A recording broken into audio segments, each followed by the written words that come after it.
diimplementasikan tapi sudah menuai polemik. Mungkin di kesempatan ini Pak Bima bisa menjelaskan kepada publik khususnya guru-guru di Indonesia yang sudah khawatir dengan jalur P3K ini. Jadi yang membedakan status P3K dengan status PNS itu apa? Jadi sebetulnya P3K dan PNS itu adalah aparatur sipil negara.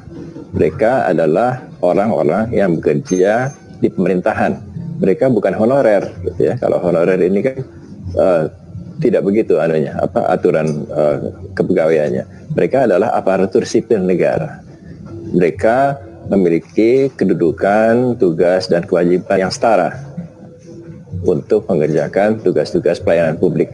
Jadi sebetulnya mereka mengikuti suatu aturan yang baku yang tidak bisa dilakukan karena ketakutannya kan adalah pemutusan hubungan kerjanya. Jadi itu semuanya akan ada aturan-aturan yang sangat objektif dan itu perlu diikuti oleh pemberi kerja. Dalam hal ini adalah pejabat pembina kepegawaian ya, bupati, wali kota atau gubernur yang bisa dilakukan untuk melakukan evaluasi kepada para PPK ini. Jadi tidak bisa dilakukan dengan semena-mena untuk melakukan penilaian PPK, para PPK ini. Oke, berarti statusnya sama gitu ya, P3K sama, dengan PNS. Tunjangan gaji sama?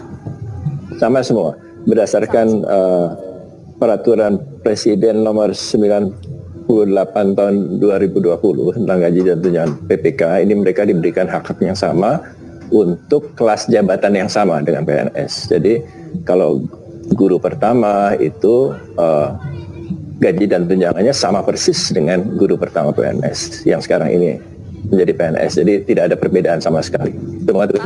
Bagaimana dengan pensiun, Pak Bima? Karena ini kan perjanjian kerja ya, ada durasinya gitu ya. Berarti tidak ada jaminan pensiun. Nah, sebetulnya pensiun ini kan dibayarkan kalau orang telah melewati atau telah mengerjakan pekerjaan dalam jangka waktu tertentu. Katakanlah kalau di PNS itu dia harus bekerja 20 tahun minimal dan usianya 50 tahun minimal. Jadi kalau mereka 50-20, usia di atas 50 dan bekerja 20 tahun, mereka baru dapat pensiun. Kalau di bawah itu, mereka juga tidak akan mendapatkan pensiun gitu. Nah, kalau di PPK, karena perjanjian kerjanya antara 1 sampai 5 tahun, 1-5 tahun ini kami berharap sebetulnya perjanjian kerjanya adalah 5 tahun. Kenapa ada 1 sampai 5? 1 sampai 5 ini adalah bagi mereka yang usianya menjelang batas usia pensiun. Karena PPK ini berbeda usianya dengan PNS. Kalau PNS itu di bawah 35 tahun. Kalau PPK boleh di atas 35 tahun. Sampai berapa? Sampai 1 tahun menjelang pensiun. Kalau pensiun 60, 59 pun boleh mendaftar PPK. Nah, kalau yang 56 tahun bagaimana kontraknya? Dia hanya memiliki masa kerja 4 tahun, jadi kontraknya tinggal 4 tahun itu. Nah, inilah kenapa kontraknya 1 sampai 5 tahun. Oke, jadi artinya durasinya dari 1 hingga 5 tahun. Tapi setelah itu apa yang terjadi? Bagaimana dengan nasib mereka yang statusnya P3K ini? Jadi setiap tahun tentu harus dilakukan evaluasi kinerja. PNS pun begitu. PNS pun dilakukan evaluasi kerja tahunan. Nah, mereka dilakukan evaluasi oleh pejabat pembina kepegawaiannya di daerah. Kalau di daerah mungkin bisa didelegasikan kepala dinasnya misalnya. Nah, acuan untuk mengevaluasi ini nanti akan dikeluarkan oleh Kementerian Pan-RB dan Kementerian Pendidikan dan Kebudayaan. Jadi itu ada acuan baku.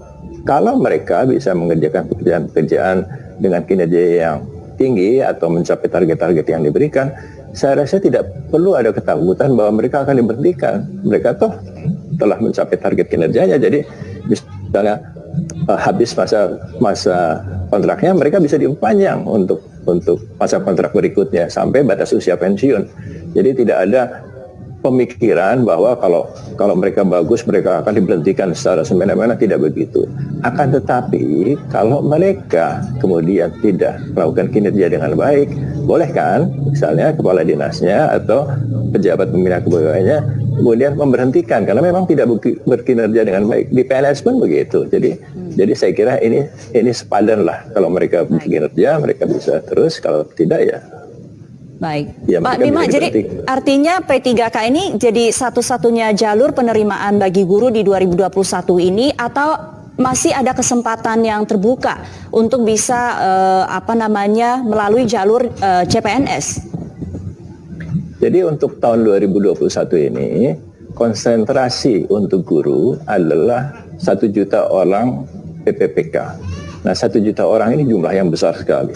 Rekor kami di BKN dalam rekrutmen itu 200.000 setahun. Ini 1 juta, 5 kali lipat dari yang biasa kami lakukan. Dan saya kira ini bukan cuma rekor Indonesia, ini rekor dunia. Tidak pernah ada penerimaan 1 juta guru di dunia ini. Dan itu membutuhkan waktu. Jadi saya kira konsentrasi untuk tahun 2021 ini adalah pegawai pemerintah dengan perjanjian kerja. Apakah akan ada CPNS? Ini nanti harus dihitung formasi-formasi yang pensiun berapa, dan apakah formasi-formasi itu memang diperuntukkan untuk CPNS. Karena tetap dibutuhkan guru yang berstatus CPNS untuk mengerjakan pekerjaan-pekerjaan manual di sekolahan. Kepala sekolah itu statusnya ada guru, tapi mereka harus PNS. Pengawas sekolah itu adalah statusnya guru, tapi mereka harus PNS. Jadi tidak semua guru itu nanti akan statusnya PPPK. Namun demikian, yang PNS ini jumlahnya tidak banyak, dia terbatas. Akan lebih banyak guru yang berstatus PPPK. Jadi tetap akan ada, tapi mungkin tidak dibuka pada tahun 2021 ini karena kebutuhan untuk rekrutmen pada tahun 2021 ini adalah pada guru untuk pegawai pemerintah dengan perjanjian kerja sebanyak 1 juta orang. Baik. Kapan implementasinya akan mulai penerimaan P3K ini, Pak Bima? Kami bisa berharap secepatnya, karena sekarang ini kan sudah disosialisasikan, kemudian dari pemerintah daerah juga sekarang ini sedang mengusulkan formasinya ke Kementerian Pan-RB. Nanti kalau sudah terkumpul, mudah-mudahan saya berharap April sudah bisa. Kenapa? Karena ini akan bertubrukan nanti kalau tidak cepat-cepat dengan proses penerimaan CPNS untuk formasi 2021. Jadi saya harap April, mudah-mudahan kita sudah bisa lebih cepat, lebih baik, lebih cepat. Tapi kami berharap ini April paling lambat kita sudah bisa lakukan untuk